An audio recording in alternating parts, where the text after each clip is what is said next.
Cuitan admin Timnas Indonesia untuk Jay Itzes jadi hujatan pada PSSI. Ada kabar baik yang seharusnya membuat dada setiap pecinta sepak bola Indonesia mempuncah bangga.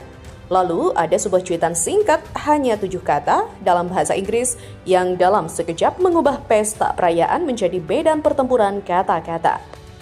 Kabar baik dari bek andalan sekaligus kapten kita, Jay Itzes, resmi terbang ke kasta tertinggi Liga Italia Serie A. Kabar yang membuat dahi berkerut, akun resmi Timnas Indonesia merasa perlu untuk menitipkan sang kapten ke klub barunya, seolah ia adalah anak yang baru pertama kali merantau. Dan dari situlah kotak Pandora hujatan pun terbuka lebar. Cuitan titip Jay Itzes ke Sassuolo picu hujatan pada PSSI. Netizen anggap hal itu tak profesional dan ungkit luka lama soal Romeni serta pemecatan Shin Tae-yong. Lompatan raksasa bernama Sassuolo. Ya, mari kita mulai dari kebanggaannya terlebih dahulu. Pada Sabtu, 9 Agustus, Jay Itzes resmi meninggalkan Venezia dan menandatangani kontrak dengan Sassuolo, sebuah klub yang punya reputasi mentereng di Liga Italia. Ini bukan transfer biasa. Sassuolo, tim yang pernah menjadi papan luncur bagi pelatih jenius Roberto De Zerbi, yang rela merogoh kocek hingga 11 juta atau sekitar 192 miliar untuk memboyong Itzes bersama rekannya Vali Cande. Angka itu bahkan bisa bertambah 1 juta jika Sassuolo berhasil bertahan di Serie A musim 2025-2026. Ini adalah sebuah pernyataan. Seorang pemain berpaspor Indonesia kini dihargai setinggi itu di salah satu liga terbaik dunia. Seharusnya ini menjadi momen persatuan, momen di mana kita semua menepuk dada, tapi internet punya agenda lain. Tolong jaga kapten kami, sebuah cuitan polos yang salah alamat. Di tengah euforia itu, akun media sosial X milik Timnas Indonesia ikut merayakannya dengan sebuah komentar di pengumuman resmi Sassuolo.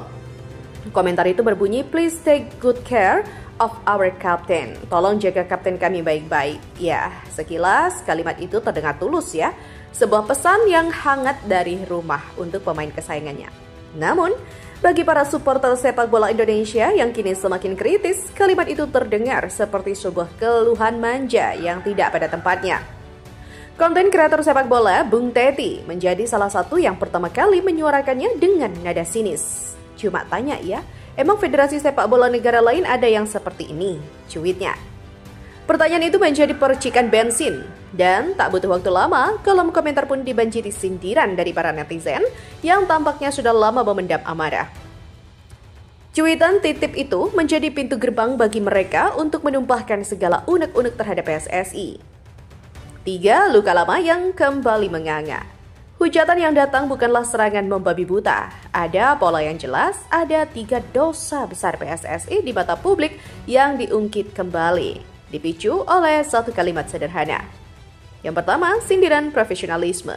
Memangnya Timnas Turki bilang begitu ke Real Madrid? Kritik pertama menyasar citra dan profesionalisme. Netizen dengan cerdas membandingkannya dengan kasus lain. Ada nggak admin Timnas Turki yang bilang ke Real Madrid buat jagain Arda Güler? Sindir seorang netizen. Ini adalah pukulan telak. Pesannya pun jelas, federasi besar dan profesional tidak bersikap seperti itu. Mereka bangga, mereka memberikan selamat, tapi mereka tidak menitip pemain seolah-olah klub profesional sekeras Sassuolo tidak tahu cara merawat aset mahalnya. Komentar itu dianggap membuat federasi terlihat amatir, kecil, dan kurang percaya diri. Sebuah citra yang sangat kontras dengan lompatan karir Jay Itzes itu sendiri. Kedua, ironi menyakitkan, tragedi oleh Romeni. Kritik kedua jauh lebih dalam dan menyakitkan. Netizen menganggap PSSI munafik. Bagaimana bisa mereka meminta klub Italia menjaga pemainnya, sementara mereka dianggap gagal total menjaga pemain di kompetisi domestik mereka sendiri?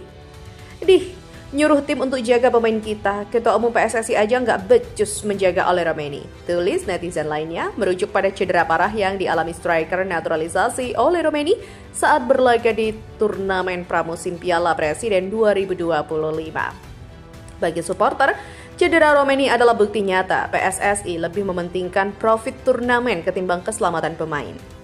Permintaan untuk menjaga Jay Itzes terasa seperti lelucon pahit ketika luka dari tragedi Romeni masih basah. Ketiga, luka terdalam, hantu pemecatan Shin Tae-yong. Jika dua kritik sebelumnya adalah tamparan, maka kritik ketiga adalah tusukan di jantung para supporter. Isu yang paling emosional dan memecah belah pun kembali diungkit. Pemecatan pelatih Shin Tae-yong. Punya kapten timnas minta dijaga orang, giliran punya pelatih yang cocok dengan budaya sepak bola Indonesia dan berikan pencapaian malah dipecat, komentar seorang netizen. Ini adalah puncak dari segala kekecewaan.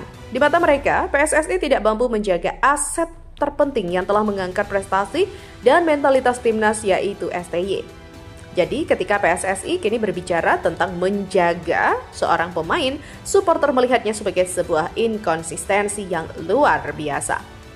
Lebih dari sekedar cuitan admin, pada akhirnya ini bukanlah tentang kesalahan seorang admin media sosial. Admin itu hanya menjadi kambing hitam dari akumulasi rasa frustasi. Reaksi publik ini adalah cerminan dari sebuah fenomena baru. Supporter timnas Indonesia tidak lagi pasrah. Mereka kini cerdas, terinformasi, dan punya standar yang sangat tinggi untuk federasi mereka. Mereka ingin PSSI bersikap dan beroperasi seprofesional para pemainnya yang kini merumput di Eropa. Mereka tidak butuh curhatan ataupun komentar yang terdengar lemah. Mereka butuh tindakan nyata, tata kelola yang baik, dan konsistensi dalam mengambil keputusan. Terkait transfer JIS adalah bukti bahwa talenta Indonesia bisa bersaing di level tertinggi. Ironisnya, reaksi terhadap transfer itu juga menjadi bukti bahwa di mata supporter, federasinya masih tertinggal beberapa langkah di belakang. Ini bukan hujatan karena benci, melainkan sebuah bentuk cinta yang kritis dari mereka yang terlalu mendambakan sepak bola Indonesia untuk maju di segala lini, bukan hanya di atas lapangan hijau. Laga belum dimulai, media Irak sudah berani sebut duel timnas Indonesia lawan Arab Saudi di round 4 nanti justru. Belum apa-apa, media Irak sudah berani sebut laga timnas Indonesia lawan Arab Saudi pada Oktober nanti akan berlangsung panas. Mengapa? Menjelang dimulainya babak keempat kualifikasi Piala Dunia 2026 zona Asia, sorotan tiba-tiba tertuju pada timnas Arab Saudi dan sang pelatih asal Prancis Hervé Renard.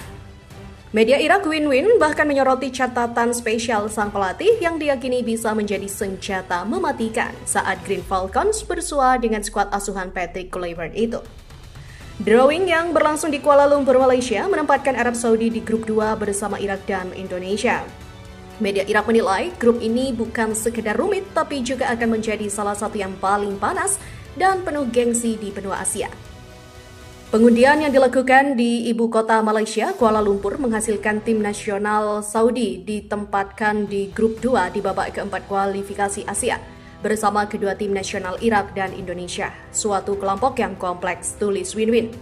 Namun yang membuat perhatian media Irak semakin tajam adalah fakta bahwa laga-laga di fase ini akan digelar pada bulan Oktober 2025. Bagi publik sepak bola Arab Saudi, bulan ini punya arti khusus dan itu semua karena jejak emas Hervé Renard. Menurut catatan Win-Win, selama periode pertama Renard membesut Arab Saudi 2019 hingga 2023, sang pelatih memainkan 5 laga resmi dan uji coba di bulan Oktober. Hasilnya pun luar biasa. 4 kali menang, sekali imbang tanpa sekalipun menelan kekalahan. Lebih mengerikannya lagi, tim besutannya kala itu mencetak total 8 gol dan hanya kebobolan 2 kali. Angka ini menggambarkan betapa disiplinnya taktik dan kokohnya lini pertahanan Green Falcons di bawah kendalinya. Yang mencolok dari rekor pelatih Prancis bulan ini adalah tim nasional Saudi mencetak 8 gol dan hanya kebobolan 2 gol, mencerminkan disiplin teknik dan soliditas pertahanan yang menjadi ciri khas tim di bawah kepemimpinannya. Hal ini memberikan semangat baru bagi Renard menjelang kembalinya ke lingkungan saat ini, lanjut mereka. Media Irak itu juga menyebut pengalaman luas sang pelatih di level Asia akan menjadi kunci penting untuk membawa Arab Saudi lolos ke Piala Dunia 2026 di Amerika Serikat, Kanada, dan juga Meksiko. Di mana para pendukung Green Falcons pun optimistis. Mereka percaya kombinasi rekor emas di bulan Oktober dan insting tajam Hervé Renard bisa mengulang kejayaan Arab Saudi yang terakhir kali tampil di Piala Dunia Qatar 2022. Para penggemar Saudi bertaruh pada pengalamannya yang luas di sepak bola Asia bersama dengan rekornya yang mengesankan pada bulan Oktober dengan harapan ia dapat memimpin tim ke Piala Dunia 2026 dan mengembalikan kejayaan partisipasinya sebelumnya di Piala Dunia di Qatar. Tutup win-win. Bagi timnas Indonesia, kabar ini jelas menjadi sinyal bahaya. Pasukan Garuda tak hanya harus menghadapi skuad bertabur bintang, tapi juga berhadapan dengan pelatih yang memiliki sejarah kemenangan gemilang di bulan yang sama. Nah, pertanyaannya, akankah rekor itu terus berlanjut atau justru runtuh di tangan Indonesia? Kita tunggu aksi Garuda di lapangan.